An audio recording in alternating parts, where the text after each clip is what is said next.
हमारे जीवन में अक्सर ऐसे क्षण आते हैं जब हम दुविधा में होते हैं और सही समय पर सही निर्णय नहीं ले पाते। ऐसे में श्रीमद् भागवत गीता के श्लोक में मनुष्य के जीवन की हर समस्या का हल छिपा है।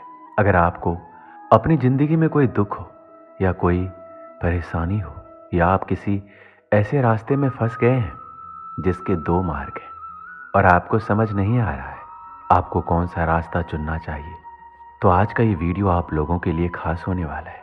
भागवत गीता का उपदेश सुनते ही आपकी सारी परेशानियां एकदम से हल हो जाएगी और आप बहुत शांत महसूस करेंगे।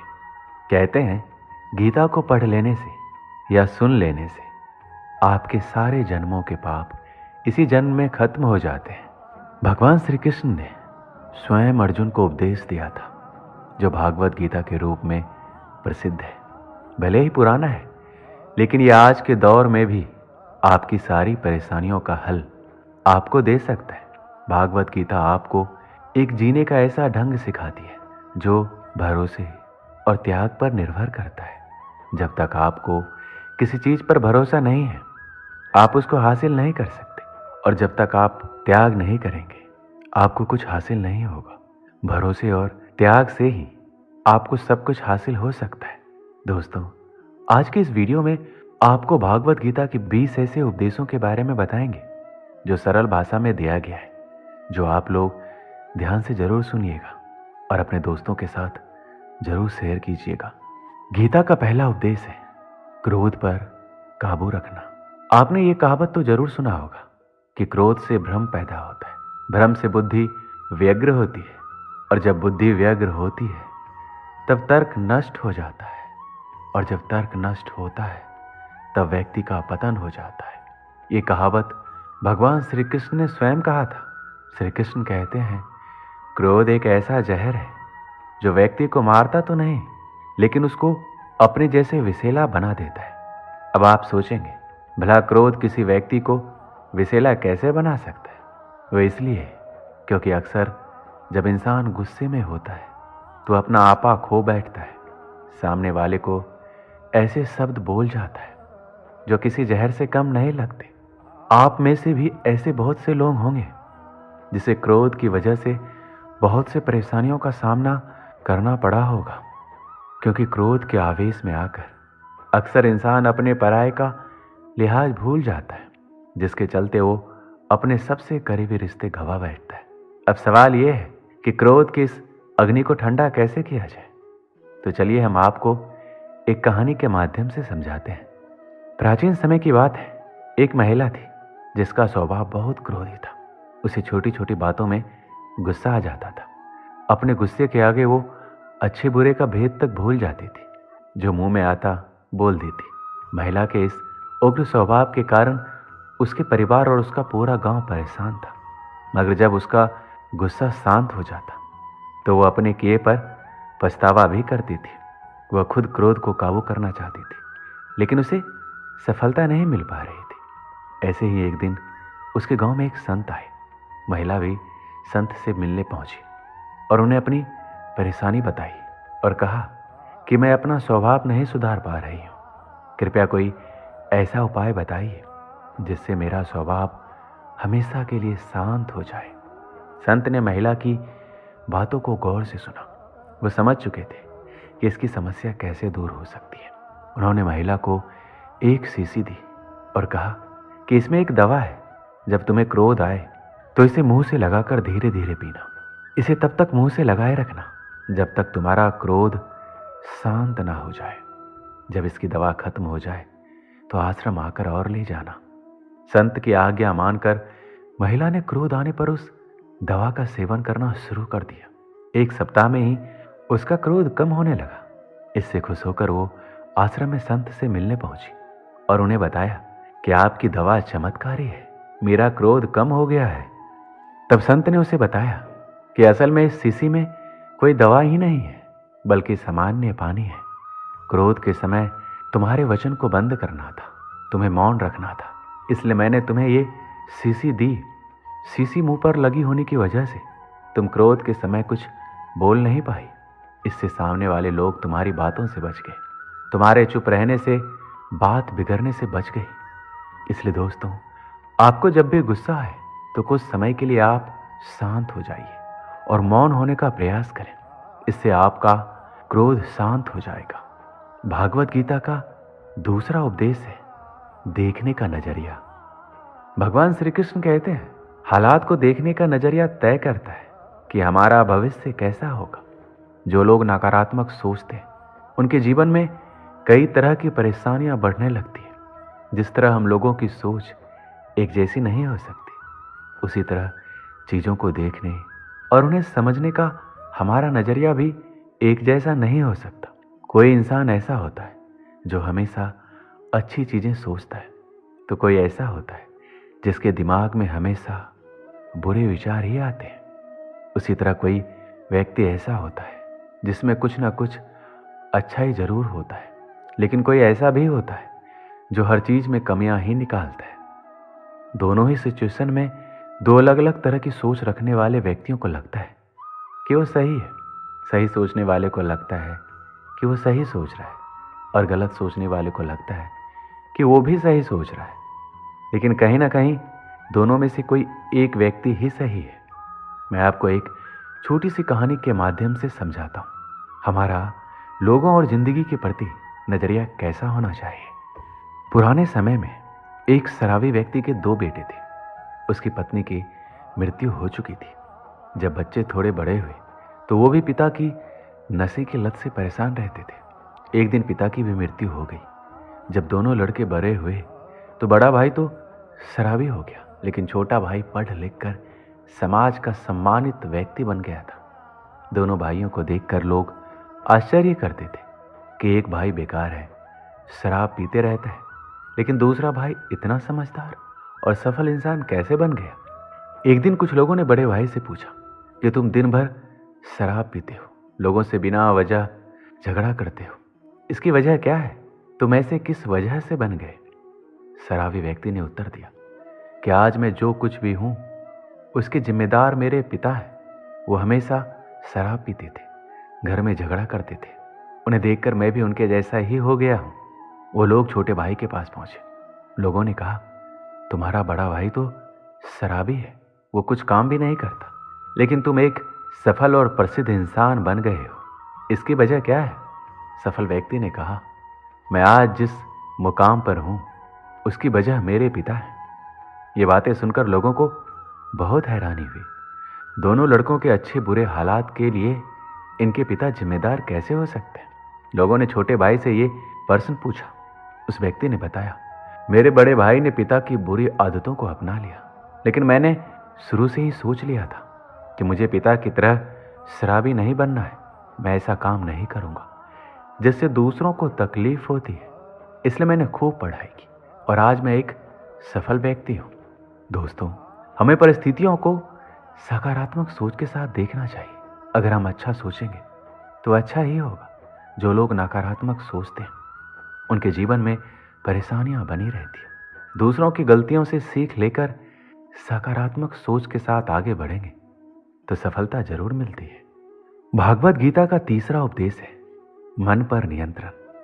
भगवान श्री कृष्ण के इस उपदेश में मन को नियंत्रित करने के बारे में बताया गया है, क्योंकि मन चंचल है किंतु ये हमारे अधीन है और हमारी अनोखी शक्ति है, जिसके सही उपयोग से हम किसी भी बाधा को पार कर सकते हैं। आपका दिमाग आपके जीवन में अच्छाई के निर्माण के लिए सबसे महत्वपूर्ण है, लेकिन अगर इसका सही उपयोग नहीं किया जाए तो यह आपके जीवन का सबसे विनाशकारी बल भी हो सकता है। आपका मन विशेष रूप से आपके विचार आपके जीवन को प्रभावित करते हैं, और इसलिए जीवन को सही तरह से जीने के लिए हमारा मन पर पूरा प्रभाव होना चाहिए और ये हमारे अनुकूल ही कार्य करना चाहिए।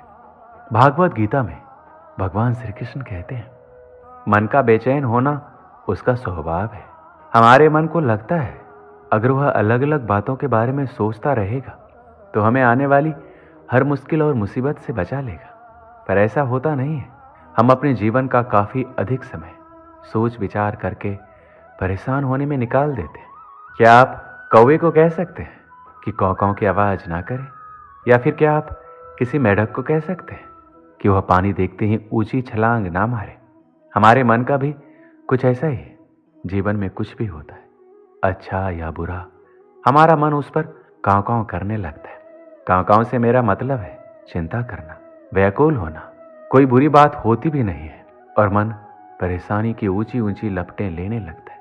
कभी कभी तो मुझे ऐसा लगता है कि हम में से कई लोग सिर्फ परेशान होने के लिए जीते हैं। सारी परेशानी, पीड़ा, दुविधा अक्सर हमारी मन की बनाई हुई कहानियां होती है। इस बात को ध्यान रखें कि आपकी परेशानी सिर्फ आपके मन की एक स्थिति है। इससे छुटकारा पाने के लिए मन को शांत रखते हुए सही उपायों पर काम भी आपको ही करना होगा। अगर आप चाहते हैं कि आपका मन शांत हो तो आपको एक कहानी के माध्यम से मैं समझाता हूँ। एक सेठ के पास बहुत धन संपत्ति थी, किंतु फिर भी उसके मन को शांति नहीं थी।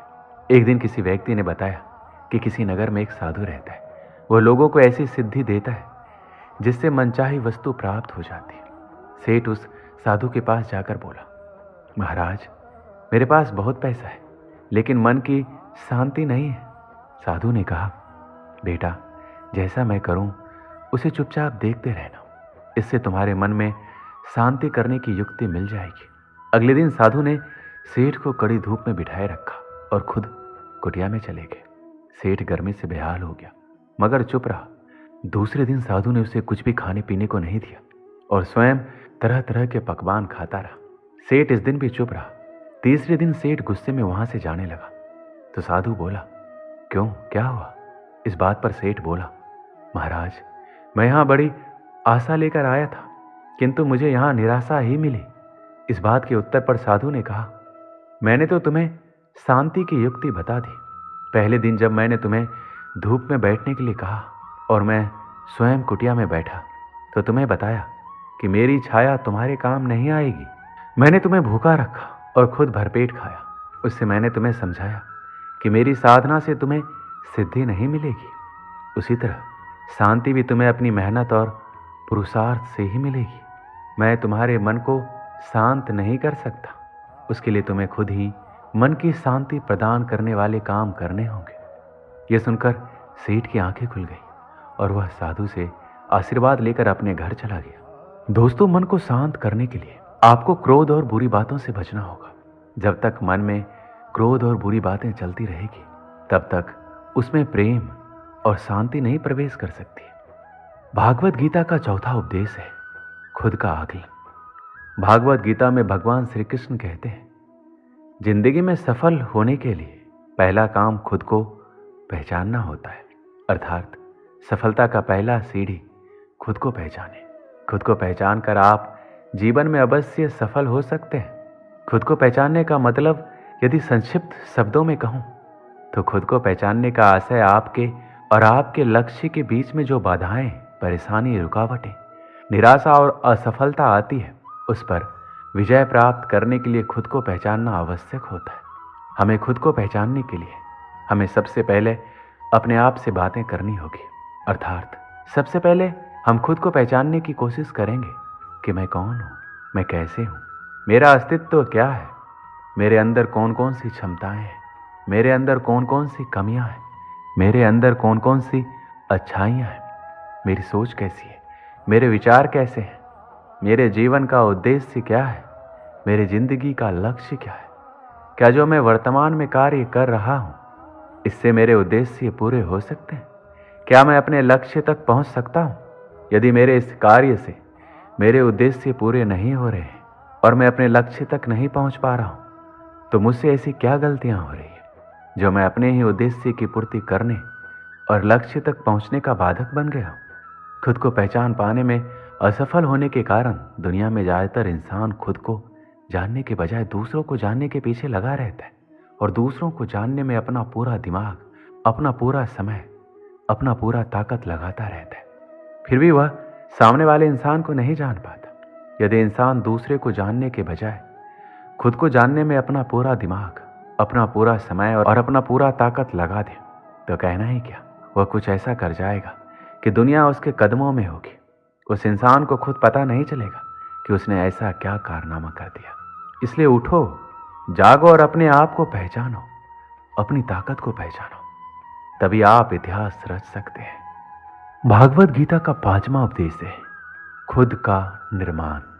श्री कृष्ण कहते हैं कि मानव जीवन अनमोल है, इस बात से कोई इनकार नहीं करता, परंतु ये भी विडंबना है ईश्वर अंश रूपी शरीर को हम उतना मान सम्मान नहीं करते जितना वास्तव में हमें करना चाहिए। ये सच है, शरीर के ऊपरी सौंदर्य की चिंता बहुत करते हैं, किंतु इस शरीर के भीतर बैठे ईश्वर और उसके निवास रूपी मंदिर के प्रति कभी सचेत होना ही नहीं चाहते। इसलिए हम भौतिक सुख दुख के चक्रव्यूह में उलझे रह जाते हैं और खुद के निर्माण के प्रति लापरवाह बने रहते हैं, जिसका खामियाजा न केवल खुद हमें बल्कि परिवार, समाज, राष्ट्र और समूचे संसार को किसी न किसी रूप में भुगतना ही पड़ता है। आज की अगर सबसे बड़ी जरूरत की बात करें तो वह है खुद के निर्माण की। हमें सोचना ही होगा कि हम अपना निर्माण कैसे करें। ईश्वर ने हमें सर्वश्रेष्ठ बनाया है, सिर्फ इतना मानने भर से हम श्रेष्ठ नहीं हो गए। हमें अपने मन, वचन, कर्म से भी श्रेष्ठ बनना ही होगा। जब तक हम खुद को ईश्वर की एक इकाई मानकर विचार नहीं करेंगे, तब तक हमारा या आपका भला नहीं हो सकता। हमें अपने शरीर रूपी मंदिर और उसके भीतर बैठे जीव तत्व को महत्व देना, उसकी स्वच्छता, उसके प्रति समर्पण भाव का अनुकरण बनाए रखना ही होगा। हम जितनी चिंता बाह्य निर्माण की करते हैं, उससे कहीं अधिक चिंता स्वयं निर्माण की भी करनी होगी। इसके लिए हमें सिर्फ अच्छाइयाँ और सकारात्मक बिंदुओं पर ही ध्यान केंद्रित करना होगा। हमें औरों के साथ साथ अपने आप के भी अच्छे गुणों पर ध्यान देना होगा। हम सभी सर्वशक्तिमान परमात्मा की संतान हैं। शक्तिशाली परमात्मा के सारे गुण हमारे अंदर विद्वान हैं।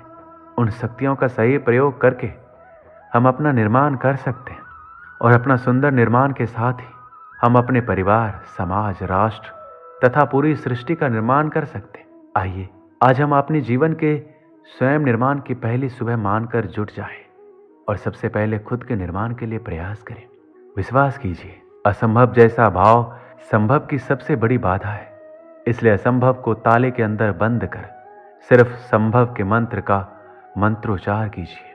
याद रखिए, आपकी पहचान आप नहीं, आपका व्यक्तित्व, कृतित्व ही रेखांकित करने वाला है।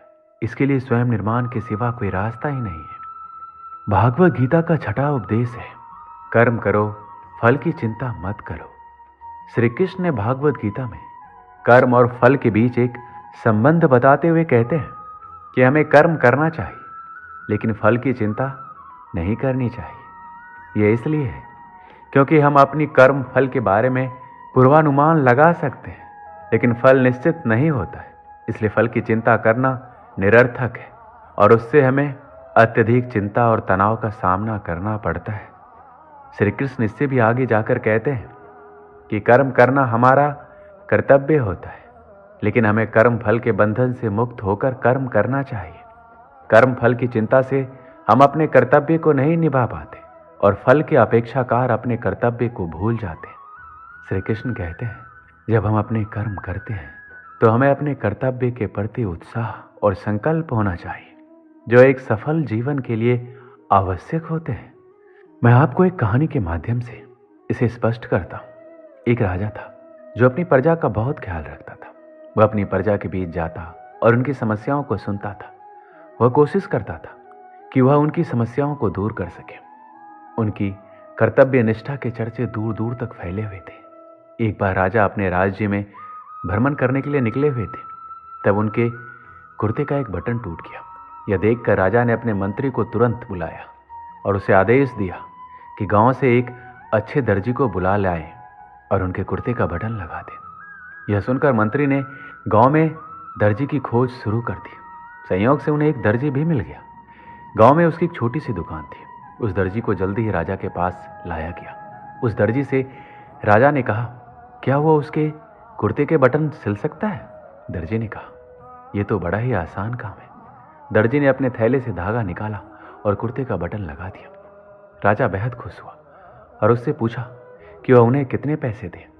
इस पर दर्जी ने कहा कि इतने से काम के लिए वो पैसे नहीं ले सकता। इस पर राजा ने कहा, वो इसकी कीमत जरूर देंगे। दर्जी ने सोचा उसने तो बस धागा ही लगाया, तो उसके 2 रुपए मांग लेता हूं। फिर दर्जी ने सोचा कहीं राजा ये ना सोचे इतने से काम के 2 रुपए, तो गांव वालों से कितना पैसा लेता होगा। यह सब सोचकर दर्जी ने कहा कि वह अपनी इच्छा से जो भी देंगे ले लेगा। यह सुनकर राजा ने अपनी हैसियत के मुताबिक उसे 2 गांव देने का फैसला किया। राजा ने कहा कहीं समाज में उसका रुतबा छोटा ना हो जाए, इसलिए उसने यह आदेश दिया। दर्जी ने मन में सोचा कि कहाँ वो 2 रुपए मांग रहा था और वो 2 गांव का मालिक बन गया। दोस्तों, हम सभी अपनी क्षमता के अनुसार सोचते हैं, लेकिन भगवान हमें अपने हिसाब से सब कुछ देते हैं। हम छोटा मांगते हैं, कई बार भगवान हमें उनके देने की क्षमता के आधार पर कुछ अच्छा और बड़ा दे देते हैं। इसलिए गीता में श्री कृष्ण ने कहा है कि कर्म करो, फल की इच्छा मत करो, और यही इस कहानी का सार भी है। भागवत गीता का 7वां उद्देश्य है लक्ष्यों को हमेशा याद रखें।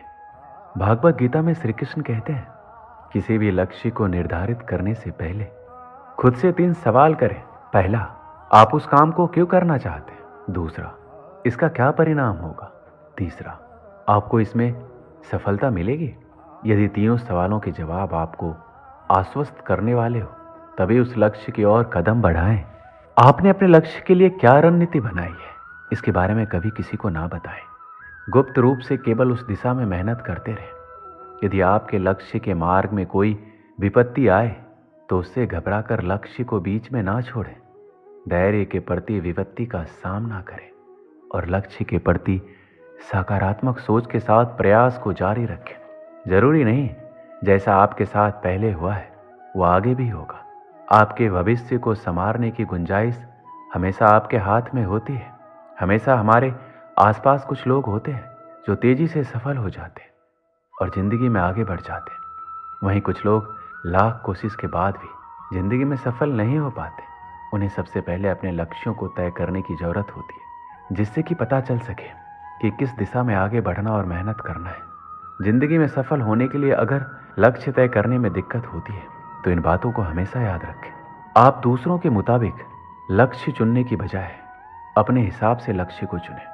जब काम को आप अपने तरीके से हैंडल करने की कोशिश करेंगे तो लक्ष्य निर्धारित करना आसान होगा। सपने देखना अच्छी बात है, लेकिन सपनों को अगर हकीकत में पूरा करना चाहते हैं तो मन से समझने की कोशिश करें कि आप क्या चाहते हैं। लक्ष्य निर्धारित करने के लिए, उन्हें पूरा करने के लिए कितने सोर्स हैं, उस हिसाब से लक्ष्य निर्धारित करें और आगे बढ़ें। बड़ा लक्ष्य तय करने से अच्छा है कि हमेशा छोटे लक्ष्य बनाएं। मैं आपको इसे एक कहानी के माध्यम से समझाता हूँ। एक गधे का लक्ष्य था कि वो अपनी जिंदगी में कुछ बड़ा करे। वो गधा कुछ ऐसा करना चाहता था जिससे मरने के बाद भी लोग उसे याद करें, उसका नाम ले। उस गधे का एक मालिक था। उस मालिक का भी लक्ष्य था कि वो अपने क्षेत्र में सबसे बड़ा व्यापारी बने। वह अपने लक्ष्य को पूरा करने के लिए अपने गधे से दिन रात काम करवाता। मालिक गधे पर बहुत भारी सामान लादा करता था जिससे उसे ज्यादा मुनाफा मिल सके। गधे को यह डर था कि कहीं वो अपने काम में असफल ना हो जाए और उसे खाने के लाले ना पड़ जाए। इस डर की वजह से वो अपने मालिक को छोड़ नहीं पाता था और अपनी पूरी जिंदगी अपने मालिक के लक्ष्य को पूरा करने में लगा देता है। जब गधा बूढ़ा हो जाता है तब उसका मालिक उसे मरने के लिए एक जंगल में छोड़ देता है। जब वह गधा मरने वाला होता है तो अपनी जिंदगी के बारे में सोचता है। गधा मन ही मन सोच रहा होता है कि क्या होता अगर मैंने एक बार प्रयास किया होता, शायद मेरी जिंदगी कुछ और हो सकती थी। अगर मैंने हिम्मत दिखाई होती तो आज मैं कुछ और जगह पर होता। अंत में गधा मर जाता है। आजकल के ज्यादातर लोगों की जिंदगी इस गधे की तरह है जो खुद के लक्ष्य पर काम करने के बजाय अपना पूरा समय और पूरा एनर्जी दूसरों के लक्ष्य को पूरा करने में लगा देते और अपनी काबिलियत से कम पर ही संतुष्ट हो जाते हैं। जब तक हम खुद के बारे में नहीं सोचते और खुद के लक्ष्य पर काम करना शुरू नहीं करते, तब तक हम अपनी जिंदगी अपने हिसाब से जी नहीं पाते। इसलिए हमें जितना हो सके उतना जल्द से जल्द अपने लक्ष्य पर काम करना चाहिए। अंत में इस गधे की तरह अगर पछताना ना हो तो अपने लक्ष्य के बारे में सोचकर उसी में आगे बढ़ो।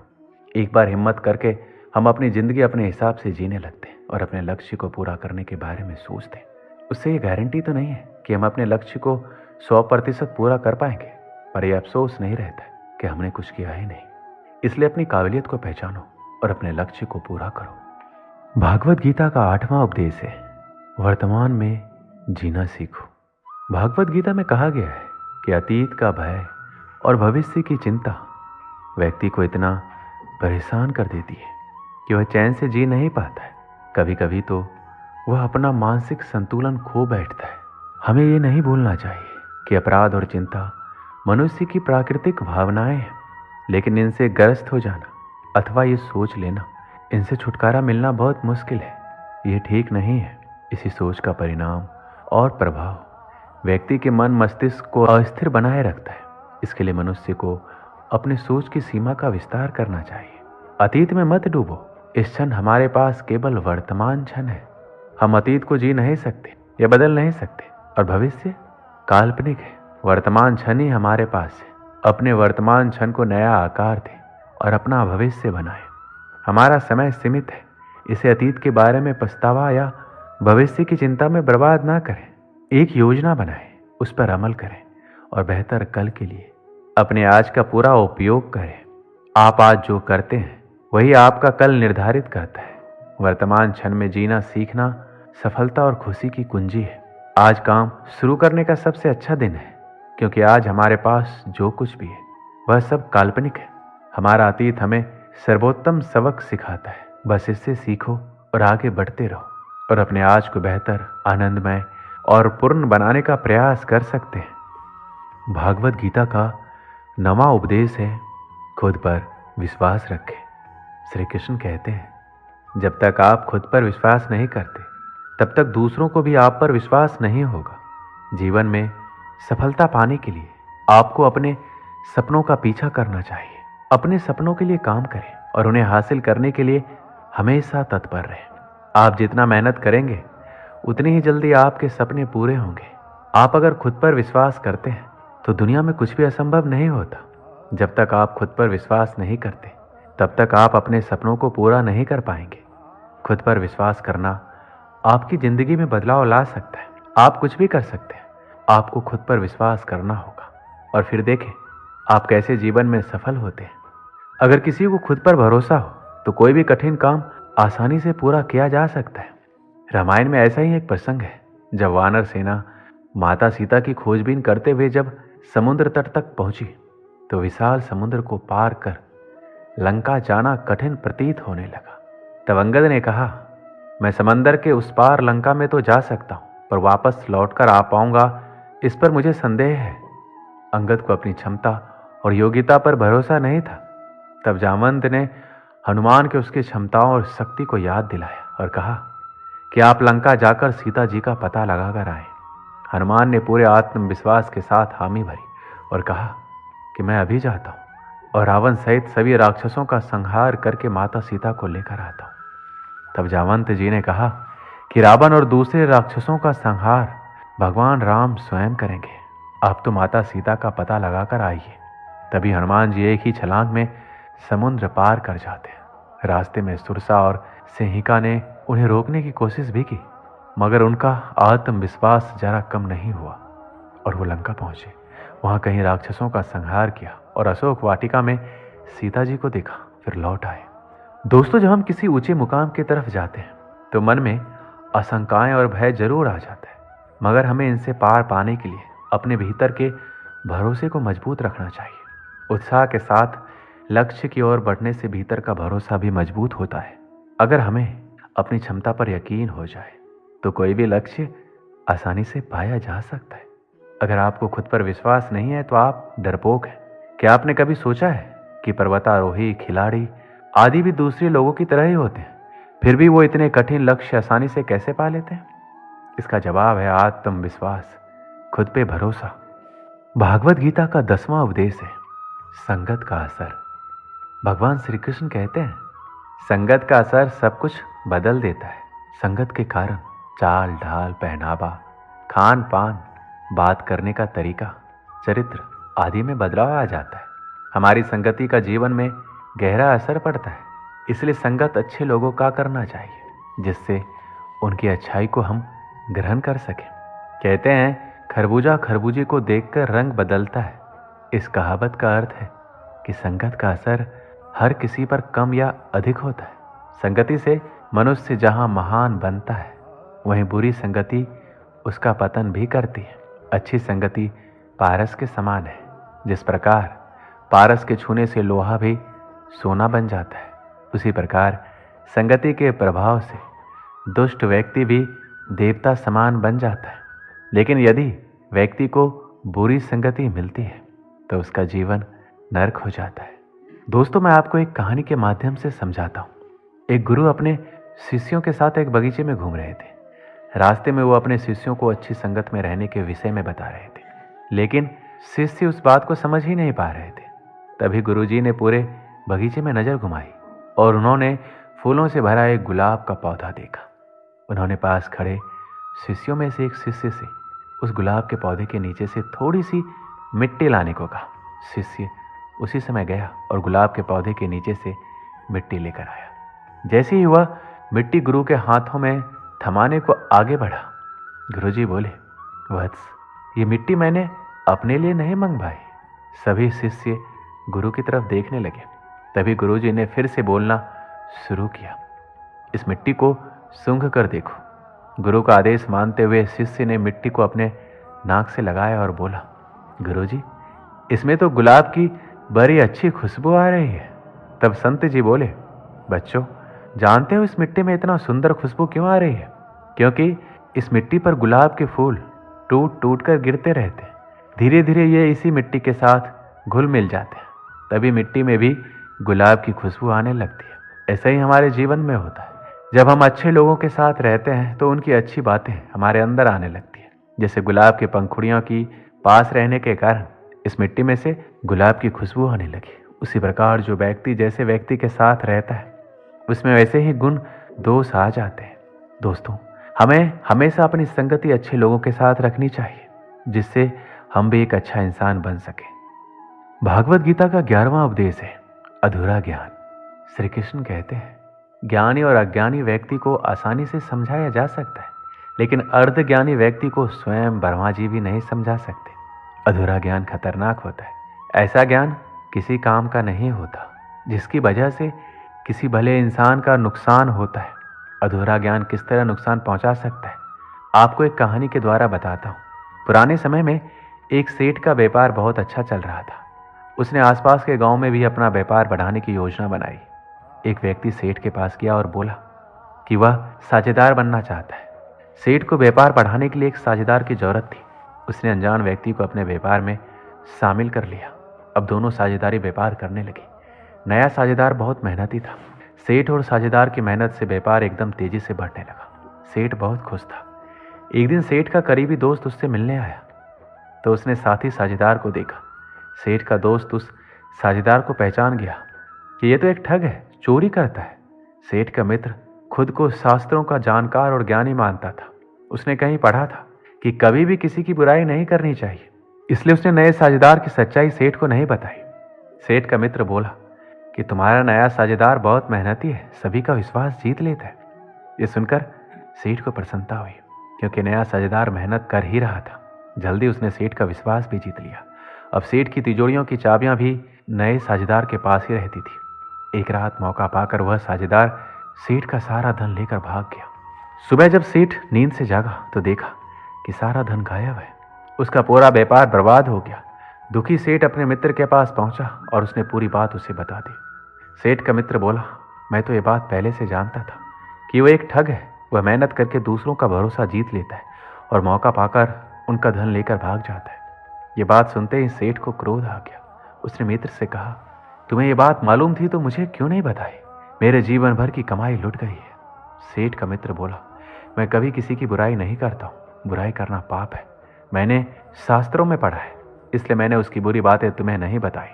शास्त्रों के जानकार मित्र की यह बात सुनकर सेठ ने उससे कहा, भाई, आज तुम्हारे अधूरे ज्ञान की वजह से मैं बर्बाद हो गया। ऐसा ज्ञान किसी काम का नहीं जिससे किसी भले इंसान का नुकसान होता है। दोस्तों, आपको ये पता चल ही गया होगा कि अधूरा ज्ञान बहुत ही खतरनाक होता है, इसलिए कोई भी ज्ञान पूरा अवश्य ग्रहण करें। भागवत गीता का 12वां उपदेश है दोस्त और दुश्मन की पहचान करना। दोस्तों, भागवत गीता में कहा गया है कि अगर हम जिंदगी में सफलता पाना चाहते हैं तो हमें ऐसे दोस्तों की जरूरत होती है जो हमें आगे बढ़ने की प्रेरणा दे। लेकिन अगर हम बहुत ज़्यादा सफल होना चाहते हैं तो हमें दुश्मनों की जरूरत होती है। इसे ऐसे समझ सकते हैं, जब कोई आपका बुरा करने का प्रयास करे या आपको नीचा दिखाए तो आप अपनी प्रतिभा और खुद को सही साबित करने के लिए ज़्यादा मेहनत करते हैं। जब तक आप अपने दुश्मन की कमजोरी नहीं जान जाते, तब तक उससे दोस्ती रखने में ही भलाई है। इस दौरान आपको उसकी कमियां पता चल जाएगी। ऐसे में जब वो आप पर अपना कोई नुक्सा आजमाएगा, तो आपके पास पहले से ही उसका तोड़ मौजूद रहेगा। श्री कृष्ण ने बताया है, जिन लोगों का चरित्र बुरा हो, जिनकी नज़र अच्छी नहीं हो और जो लोग बुरे लोगों की संगत में रहते हैं, उन्हें गलती से भी दोस्त नहीं बनाना चाहिए। दोस्त और दुश्मन की पहचान को लेकर एक बात कही गई है कि जिस प्रकार चंदन का पेड़ अपनी मादक सुगंध और शीतल प्रकृति के लिए विख्यात है, लेकिन इस गुण की वजह से ही उस पर दुनिया के सबसे ज़्यादा विषैले सांप लिपटे रहते हैं। इसी प्रकार ये जरूरी नहीं है कि जो व्यक्ति आपके सामने अच्छा व्यवहार कर रहा है वह वास्तव में आपका दोस्त या हितैषी हो। इस बात की भी संभावना है कि वो आपके प्रति कुविचार और शत्रुता का भाव रखता हो। श्री कृष्ण कहते हैं कि जो व्यक्ति सामने से प्रशंसा और आपके पीछे बुराई करने वाले मित्र का भूलकर भी साथ नहीं देना चाहिए। ऐसे मित्र सामने से मधुर व्यवहार करते हैं और आपको खुश करने की कोशिश करते हैं, लेकिन जैसे ही इन्हें मौका मिलता है, ऐसे मित्र आपको नुकसान पहुंचाते हैं। ऐसे मित्र दुश्मन से भी ज़्यादा खतरनाक होते हैं। एक दिन दो दोस्त राहुल और केशव बातें करते हुए जा रहे थे। हालांकि वो दोनों पक्के दोस्त थे, पर अचानक किसी बहस में पड़ गए और राहुल ने केशव को थप्पड़ मार दिया। थप्पड़ लगने के बाद केशव ने कुछ नहीं कहा, बस नीचे पड़ी रेत पर लिख दिया, मुझे चोट लगी है क्योंकि आज मेरे दोस्त ने मुझे थप्पड़ मारा है। 2 दिनों बाद दोनों दोस्त फिर मिले। इस बार उन्होंने नदी में नहाने जाने का प्रोग्राम बनाया। अगली सुबह दोनों नदी में नहाने पहुंचे। जब वो नहा रहे थे तो केशव का पैर फिसला और वो डूबने लगा। जब राहुल ने उसे डूबता देखा तो झट से उसे बचाने के प्रयास में लग गया और उसे बचा लिया। बचाए जाने के बाद केशव ने पत्थर पर लिखना शुरू किया, आज मुझे मेरे सबसे अच्छे दोस्त ने बचाया। केशव ने पूछा, जब मैंने तुम्हें थप्पड़ मारा तो तुमने रेत पर लिखा और जब मैंने तुम्हें बचाया तो तुमने पत्थर पर लिखा, ऐसा क्यों? इस पर केशव ने जवाब दिया, जब लगे कि दोस्त से कोई गलती हुई है, उसने हमें कोई चोट पहुंचाई है या हमें किसी बात का बुरा लगा हो, तो अच्छा होगा कि हम रेत पर लिखते, क्योंकि ये हवा के साथ मिट जाएगा। लेकिन जब आपका दोस्त आपके साथ कुछ अच्छा करे तो हमेशा पत्थर पर लिखें, ताकि इसे हमेशा याद रखा जा सके। दोस्तों, जहाँ दोस्ती होती है, प्यार होता है, वहाँ थोड़ी बहुत बहस लड़ाई भी होती है। यदि उस बात को हम अपने दिल पर लगा लें तो फिर दोस्ती या कोई भी रिश्ता कैसे चल पाएगा? एक दोस्त आपसे लड़ भी सकता है, आपके लिए लड़ भी सकता है। एक तरह आप उसकी गलती को नज़रअंदाज करें और दूसरी तरफ उसकी अच्छाई को हमेशा याद भी रखें। भागवत गीता का 13वां उपदेश है, हमेशा हमें अपने धर्म के अनुसार काम करना चाहिए। यदि कोई बच्चा विद्यार्थी है तो उसे पढ़ने में ही ध्यान लगाना चाहिए। सैनिक को अपने देश की रक्षा, राजा को अपने प्रजा की रक्षा, माता पिता को अपने संतानों को प्रेम, बच्चों को अपने बूढ़े माँ बाप की सेवा तथा शासक को शासन करना चाहिए। दोस्तों, ये कहना चाहते हैं कि हर व्यक्ति अपने कर्म यानी अपनी ड्यूटी को सही रूप से करेगा तो इस समाज में हमेशा संतुलन बना रहेगा। फिर कभी भी किसी को किसी से परेशानी नहीं होगी। भागवत गीता का 14वां उपदेश है, अहंकार और घमंड। श्री कृष्ण कहते हैं कि इस दुनिया में ज़्यादातर लोग अपने अहंकार के कारण ही बर्बाद हो जाते हैं। वो विश्वास या भरोसे से ज़्यादा अपने अहंकार को महत्व देते हैं। आदमी का अहम और वहम दोनों उसे सफलता की सीढ़ियाँ चढ़ने नहीं देता, क्योंकि एक अहंकारी आदमी की दुनिया उससे शुरू होती है और अंत भी उसी पे होती है। अक्सर मेरी माँ मुझसे कहा करती है, जिंदगी में कितने भी बड़े मुकाम पर पहुँच जाओ, कितने भी बड़े आदमी क्यों ना बन जाओ, मेरी एक बात हमेशा याद रखना, बड़ी सफलताओं को अपने दिमाग में घर करने मत देना। कभी भी घमंड मत करना, क्योंकि घमंड का घर हमेशा खाली रहता है। घमंडी इंसान के पास कोई भी व्यक्ति रहना पसंद नहीं करता, क्योंकि एक अहंकारी व्यक्ति दूसरों को हमेशा नीचा दिखाने की कोशिश करता है। व्यक्ति को आम के फलों से लदे पेड़ की तरह होना चाहिए, जिसकी टहनी फलों से लदी और झुकी रहती है। जितने फल लगते जाते हैं वह उतना ही झुकता जाता है। बड़ी बड़ी सफलताएं मिलने का वास्तविक अर्थ वैसा ही है। हमें लदे हुए फलों की टहनियों की तरह विनम्रता से झुकना होगा। हम खुद पर गर्व कर सकते हैं, लेकिन घमंड नहीं। आप कड़ी मेहनत करते हैं और जब आप सफल होते हैं तब आपके अंदर एक विनम्र संतुष्टि की भावना पैदा होती है। इसे ही गर्व कहा जाता है। लेकिन जब आपकी सफलता आपके दिमाग पर चढ़ जाती है तब ये अहंकार का रूप ले लेती है। हम में से ज़्यादातर लोगों का लगता है कि वो सब कुछ जानते हैं, उन्हें किसी से सीखने की ज़रूरत नहीं है। हाँ, ये हो सकता है कि आप बहुत कुछ जानते हो, लेकिन जिस दिन आप कहते हैं कि आप सब कुछ जानते हैं, उस दिन आप खुद को एक अहंकारी व्यक्ति कह सकते हैं। आप बहुत कुछ जानते हैं, लेकिन सब कुछ नहीं। अहंकारी व्यक्ति अपनी ज़िंदगी में ज़्यादा लंबा सफ़र तय नहीं कर सकता, क्योंकि उसका नज़रिया मैं सब कुछ जानता हूँ वाला होता है। अहंकार को अपने दिमाग में घर करने मत दें, नहीं तो आपने जितनी जल्दी सफलता की सीढ़ियाँ चढ़ी है, आपको वहीं से नीचे उतरने में देर नहीं लगेगी। भागवत गीता का 15वां उपदेश है बदलाव। श्री कृष्ण कहते हैं कि बदलाव ही जीवन का नाम है। किसी भी इंसान को कभी भी बदलाव से नहीं डरना चाहिए, क्योंकि बदलाव हमेशा एक परिवर्तन लेकर आती है और ये परिवर्तन हमेशा अच्छे के लिए ही होता है। अगर जीवन में बदलाव ना हो तो हम वहीं रह जाएंगे जहां हम आज हैं। हम कभी भी आगे नहीं बढ़ पाएंगे। कभी कभी बदलाव या परिवर्तन हमें कष्ट भी देता है, पर ये कष्ट हमेशा के लिए नहीं रहते और आगे चलकर हमेशा सुख देते हैं।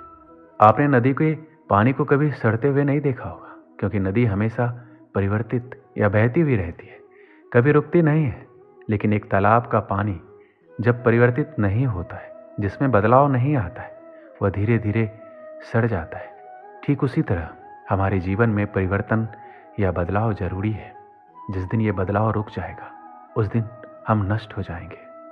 भागवत गीता का 16वां उपदेश है आलस्य, कायरता और डर।